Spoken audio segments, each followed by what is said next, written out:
I am Katie Kallenbach, a statistician in the Upper Midwest Regional Field Office located in Des Moines, Iowa.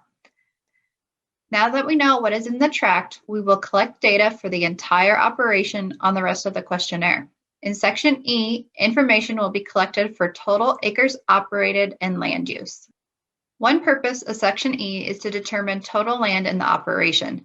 Section E will provide data for state-level estimates of land and farms and number of farms. For select operations, Section E will determine specific crop acres and intentions that will be used to select samples for future surveys. Items 2 and 3 collect total acres operated by the operating arrangement identified on the face page on June 1st. This includes any acres in the segment, plus any acres operated outside of the segment. Land includes the farmstead, cropland, woodland, wasteland, and government program land. Acreages will be recorded to the 10th of an acre. Acres are split up like most surveys: acres owned, acres rented or leased from others, including acres cash rented, share rented, and used for free, and excluding land rented on a fee per head basis, and acres rented or leased to others. By adding owned acres, item 2A, plus rented acres, item 2B, minus acres rented out, item 2C, we get the total acres operated on June 1st in item 3. Item 3A is just a check to make sure you are including all land, even the operator's home. Item 4 asks if the operation on June 1st paid for livestock to graze on any type of land, either on a per head or animal unit month or AUM basis. If yes, check the box and enter a code 1 into box 906 and complete item 5 with the number of acres the operation used for grazing livestock. If no, check the box and enter a code 3 into box 906, skip item 5. Acres in item 5 are not reported in the total acres operated in item 3. If the operation has PIGA land, refer to chapter 6 in the interviewer's manual for examples on how to complete section E. In item 6, we're going to be comparing the total acres operated with the total tract acres reported in section D. This section helps ensure verification that all land is accounted for. If the reported total acres are less than the tract acres, either the tract acres included land not in the operation, or the total acres operated was not reported correctly. Make corrections. If the reported total acres are equal to the tract acres, verify the tract and total acres. Make sure to include the operator's residence in the total acres. Make corrections to acreage if necessary. If the reported total acres are greater than tract acres, continue to item 7.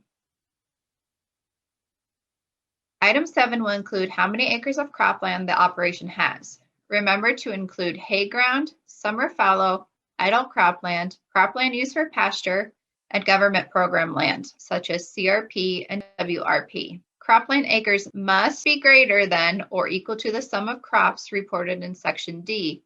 Cropland acres must also be less than the total acres reported because the operator's residence must be accounted for in the total acres operated.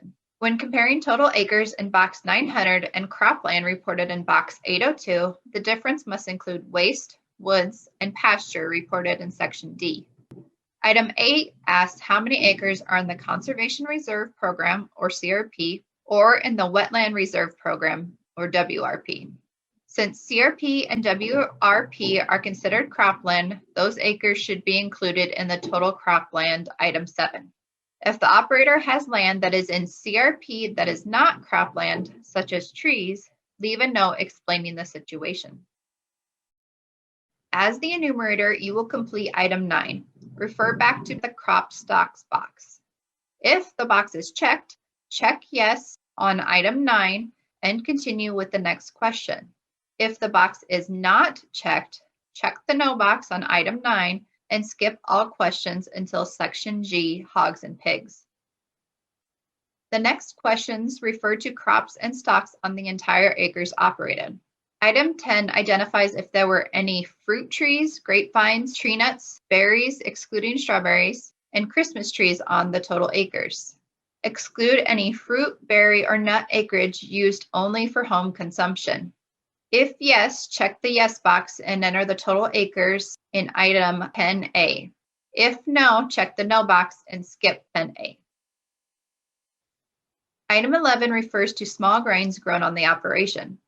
If the operation reported any wheat, oats, barley, or rye in section D, check the yes box and enter 1 in box 161 and continue to item 12. If no small grain acres were reported in section D, determine if any wheat, oats, barley, or rye was or will be planted on the total acres operated for the crop year. Check the appropriate box and enter the corresponding code in box 161 and continue to item 12. Enter the total acres seeded on the entire operation in item 12. Remember, we only want newly seeded alfalfa or alfalfa mixtures, no reseeding. Acres reported in item 12 should be greater to or equal to the acres reported in section D.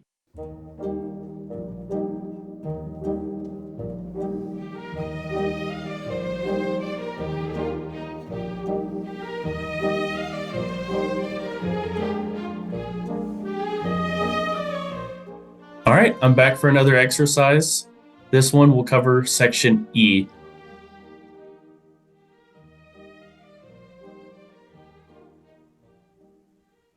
Let's take a look at exercise 3. For section E and every section afterwards, which acres are we asking about? Is it A, total acres operated? B, all acres operated outside the segment? Or C, all acres operated inside the segment? And feel free to pause the video until you come up with an answer. The correct answer is A, total acres operated. For section E and every subsequent section, we're asking about the total acres operated. This is a big difference from section D, where we are just talking about acres that are operated inside the segment. Also, don't forget, when asking the respondent about the acres, that we are wanting all acres that are operated under the same land arrangement.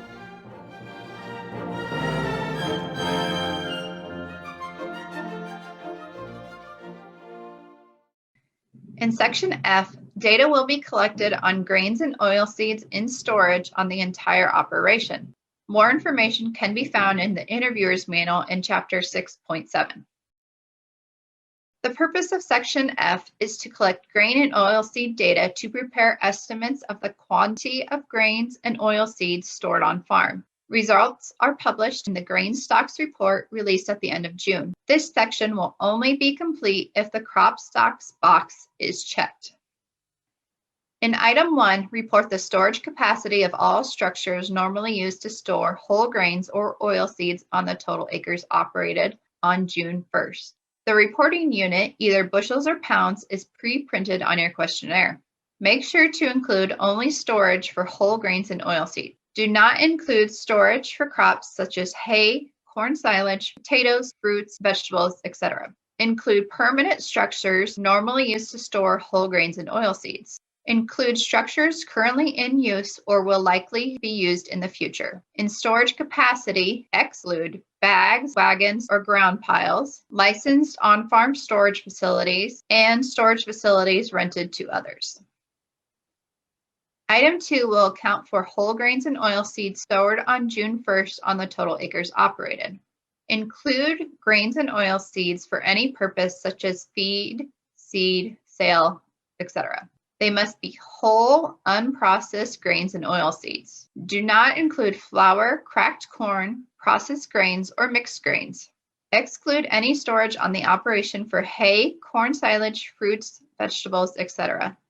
Include crops stored on the operation, including structures rented from others, and grains and oilseeds in temporary storage. Do not include grains or oilseeds stored in structures rented to someone else or stored off the acres operated. Crops asked vary by state. Each crop will have a checkbox for whether the crop was stored and a box for reporting how much was stored. The units will be pre-printed on the questionnaire. If the operator doesn't know how much of a certain crop was stored, check the yes box and make a note. Item 3 verifies that the stocks reported on hand in Item 2 do not include any from new harvest. If yes, Item 2 does include new crops. Remove all the new stocks from the crops in Item 2 and then continue with the questionnaire. If no, continue with the questionnaire. The next item asks about rice stocks and is only on selected states' questionnaires. Item 4 asks if the operation had any rice on hand or stored on the total acres operated on June 1st. If yes, verify the type of rice stored and report the bushels on hand from the earlier crops. If no, continue to section G, hogs and pigs. This concludes the crops and stocks section of the June area questionnaire. Thank you all.